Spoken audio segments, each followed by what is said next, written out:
Hello and welcome back to Outside Views. Today we're exploring the challenges facing Keir Starmer's efforts to reset Britain's relationship with the European Union. Since becoming Prime Minister in 2024, Starmer has faced significant hurdles in his bid to repair the strained ties caused by Brexit.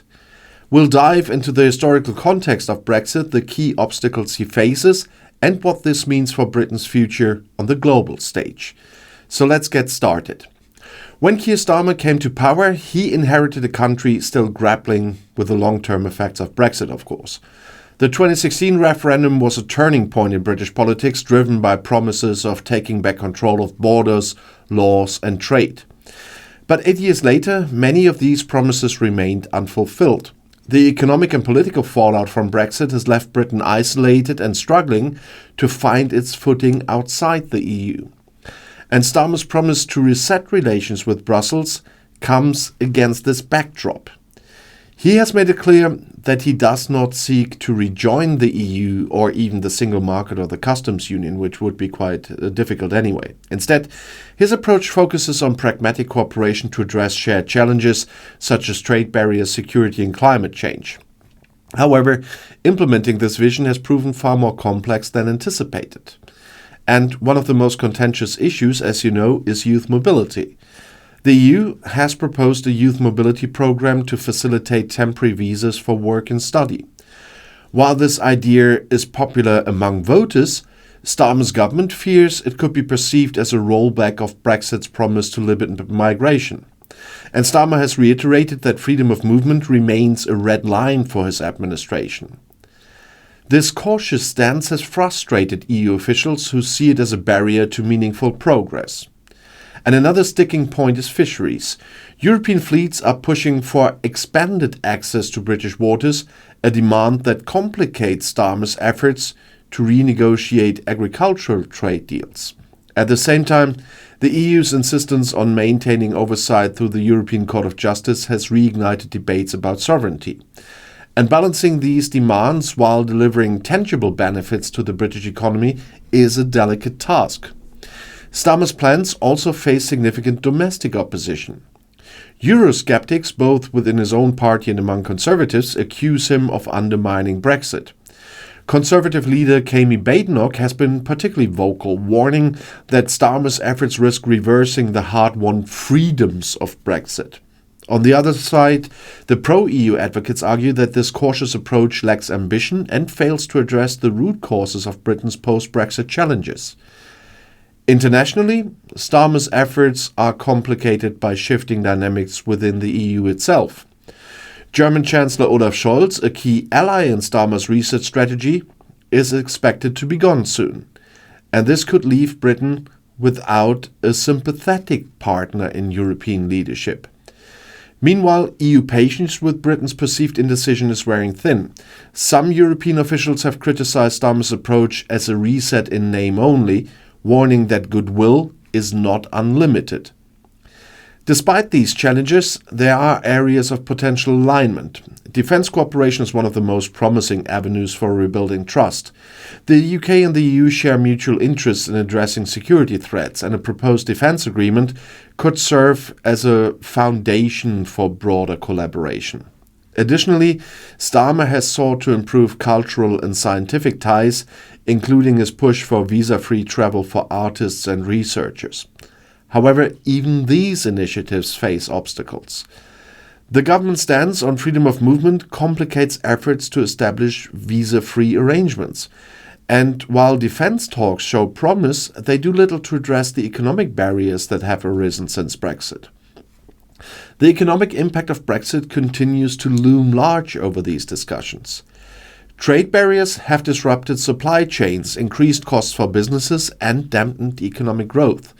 And Starmer's government has promised to negotiate smoother trade arrangement, but significant progress remains elusive. The broader historical context of Brexit provides insights into the current challenges.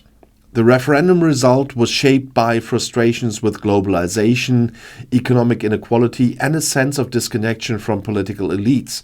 And these underlying issues have not been fully addressed, contributing to the ongoing polarization of British politics. And Starmer's reset strategy is also influenced by external factors. The geopolitical landscape has shifted dramatically in recent years, with increased tensions between global powers and rising concerns about climate change and security. For Britain, finding its place in this complex environment requires a delicate balance of pragmatism and ambition. And domestically, Starmer must navigate a divided electorate. Many Leave voters feel that Brexit has not delivered the transformative change they were promised, while Remain supporters continue to advocate for closer ties with Europe. And this dynamic creates pressure for Starmer to deliver tangible results without alienating either group. Starmer's path forward requires a careful strategy. First, he needs to secure incremental but meaningful agreements with the EU. That will be a tough one. This could include resolving disputes over fisheries, establishing youth mobility programs, and enhancing trade flows. But does he dare to? And while these steps may not fully repair the relationship, they can build trust and lay the groundwork for future cooperation. Second, Starmer must demonstrate that his reset strategy benefits ordinary citizens. This means addressing the economic challenges posed by Brexit, such as rising costs and labor shortages. By focusing on practical solutions, he can rebuild public confidence in the government's ability to manage post-Brexit challenges. Third, Britain's approach to the EU must be framed within a broader vision for the country's role in the world. This includes strengthening alliances, promoting innovation, and addressing global issues like climate change and security. A forward-looking strategy can help Britain regain its influence on the international stage. But the stakes for Starmer's Brexit reset are high. Failure to deliver meaningful progress risks deepening public disillusionment with political leadership and further polarizing the country. But success could mark a turning point, demonstrating that pragmatic cooperative approaches can yield tangible benefits in a post-Brexit world.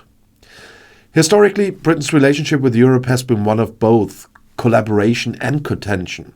And the Brexit referendum reflected deep-seated frustrations, but it also highlighted the interconnectedness of modern economies and societies. And Starmer's challenge is to navigate this complex history while charting a path forward that acknowledges both past grievances and future opportunities. The upcoming EU-UK summit will be a critical test for Starmer's leadership. Expectations are high and both sides will be looking for concrete outcomes. For Starmer, this is an opportunity to prove that his vision for a reset is more than just rhetoric. By focusing on shared interests and building on areas of mutual agreement, he has a chance to set a new tone for UK-EU relations. So in conclusion, Keir Starmer's Brexit reset faces significant hurdles, both domestically and internationally. The political, economic and social challenges of Brexit cannot be undone overnight.